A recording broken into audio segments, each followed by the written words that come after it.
karena memang PT GTH ini berkecimpung di bidang emas berlian. Nah, untuk selanjutnya gerai yang akan terrealisasi khususnya di Sumeneb itu juga tergantung syarat yang disampaikan Pak Hendra tadi, berapa ekosistem atau pioner yang memenuhi syarat secara jumlah. Karena tidak mungkin kalau pioner di satu kabupaten ini sedikit, eman-eman Pak, percuma. Makanya dibikin seperti itu syaratnya. Tapi tetap digarap. Tetap digarap. Nah, untuk yang divisi 3, yang tambahan, 3 divisi seperti fashion, mat dan car. Untuk mat dan fashion itu informasinya digabung dulu dengan yang emas, karena bisa pangapora bahasa kasar nyosok gitu. Abang beto. Nah, yang dikhususkan lagi. Dan kalau untuk car memang tidak ada tempat, kita langsung kerjasama dengan dealer. Nah, untuk car khusus car, yang kebetulan di sini tidak ada dealer Pak ya, minimal itu di Pamekasan. Jadi khusus divisi car ini pengurusnya Pak Denny, ini yang jelas selalu koordinasi dengan showroom terdekat. Kalau yang mau beli second, gitu. Jadi ini wirawiri koordinasi dengan pihak dealer dan pengurus Pamekasan terdekat kan, dan Surabaya. Ini potensinya seperti itu nanti. Karena tidak akan menyediakan gerai khusus tikar, karena butuh berapa biaya. Jadi masih di istilahnya yang handle itu pusat untuk pembelian tikar. Pengurus itu ngawal, yang jelas nego segala macam. Ini sudah mungkin baca ada yang ikut telegram itu sudah di daerah Sumatera Selatan, Sumatera Utara sudah ada MOU dengan showroom-showroom di wilayah sana. Jadi seperti itu Pak. Jadi pada saat ada pemesanan transaksi mobil kendaraan itu melalui koordinasi, tidak bisa langsung. Nah, kalaupun langsung khusus yang divisi emas, mat dan fashion ini tetap melalui penjadwalan. Mungkin itu yang bisa disampaikan. Maksudnya tak kok seruka bulus beludus. Ini jadi harus paham dulu. Intinya penjadwalan. Intinya. Jadi secara urutan tadi disampaikan dari yang mempunyai AB dulu, apa level balan dulu. Setelah itu baru bertahap. Kalau tidak dibuat seperti itu, membludak Pak. Membludak. Ini sudah diantisipasi oleh pusat. Jadi mungkin terkait gerai itu yang bisa kami sampaikan. Terus ini nanti kalau kita sudah mengantongi kartu ini, selain kita sudah memiliki kartu ini bisa kita gunakan transaksi itu seluruh Indonesia ya? Itu bisa. Bisa ya? Bisa. Misalkan ini kan saya kan daftarnya di Sumatera. Tapi jalan-jalan ke Jakarta, saya transaksi di Jakarta bisa ya? Sesuai sampian misalnya jadwalnya. Kita punya jadwal ya. Kita buat jadwal ya. Bisa. Ini boleh, tapi intinya tetap pada penjadwalan. Oke, ini ada pertanyaan Pak. Banyak pertanyaan dari teman-teman. Nah, saya tidak bisa menjawab karena memang bagaimana bentuk fee itu saya belum paham secara jelas.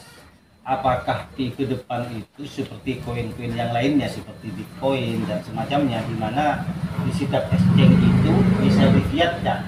Nah ini, ketika kita mau menfiatkan sebuah koin itu langsung menjadi uang. Misalkan IDR, rupiah, langsung bisa. Nah, fee ke depan apakah seperti ini juga? Selain barter yang kita bahas saat ini, Pak. Sekian, Pak. Terima kasih. Jadi ini kan terkait pemahaman ya Pak ya. Saya juga dari informasi dari white paper juga ya Pak ya. Jadi apa sih gunanya ada brainstorm, ada hackathon? Jadi itu untuk memperkuat ekosistemnya. Jadi kalau misalkan ada kita akan kerjasama dengan exchanger, otomatis ekosistem itu tidak laku, Pak.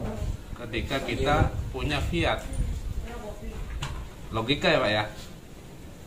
Andai sekarang bisa difiatkan, apakah GDH ini akan laku? Enggak akan. Dan itu akan terjadi mungkin nanti. Tapi mungkin kalau menurut saya, persepsi saya, itu satu exchange dari Pi. Nah, kemungkinan lagi yang bisa menukar itu adalah yang punya platform. Kan kasihan Pak, karena selama ini yang vendor atau platform hanya punya koin Pi, tidak bisa menukarkan kepada fiat. Nah, kesana arahnya nanti Pak, insya Allah kesana.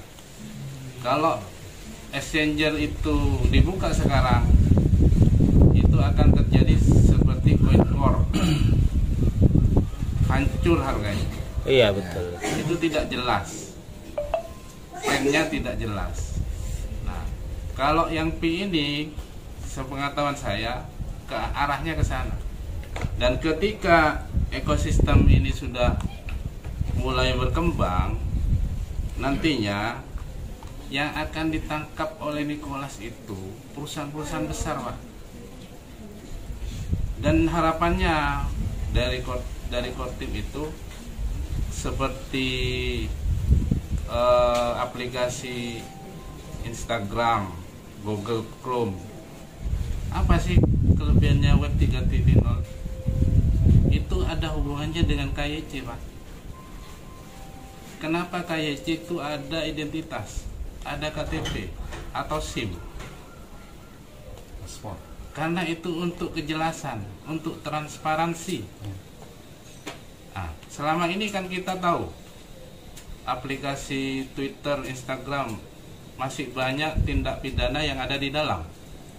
Kenapa? Karena tidak ada identitas yang jelas di dalam. Kita membuat Facebook dengan nama palsu juga bisa.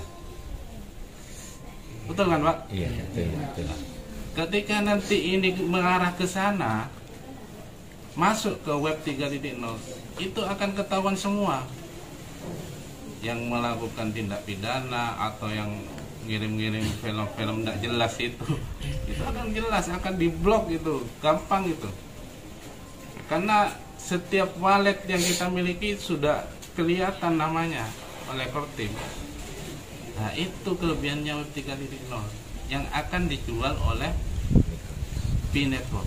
Terkait fiat itu Pak, akomodir sendiri, artinya kayak misalkan kita pesan mobil kan Pak, kan itu kan berupa barang yang punya berharga. Ketika kita butuh uang kan kita bisa uangkan. Seperti itu Pak solusinya. Perhiasan ini kita bisa menjual lagi ke GDH, tapi dengan jangka 2 bulan bisa kita jual lagi ke GDH, baru bisa diangkat.